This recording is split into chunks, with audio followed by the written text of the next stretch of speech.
উপজেলা নির্বাহী অফিসার শোয়েবুর রহমান, তাকে জিজ্ঞেস করলাম যে সম্প্রতি কতগুলো আপনার ইউনিয়ন ভেঙে গেছে এখানে। সম্প্রতি এই সন্দ্বীপের 4টি ইউনিয়ন অলরেডি নদীগর্ভে বিলীন হয়ে গিয়েছে।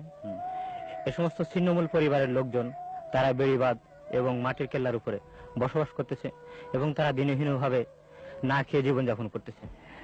এই সমস্যার সমাধান কি করে করা যায় বলে আপনি মনে করেন? এই নদী ভাঙনের হাত থেকে যদি সন্দ্বীপকে রক্ষা করতে হয় তাহলে একমাত্র ক্রসবাদ ছাড়া আর কোনো পথ নেই।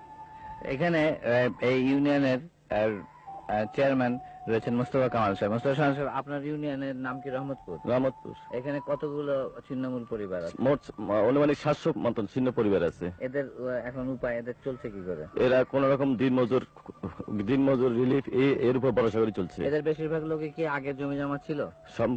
সম্পূর্ণ তারা ছিল।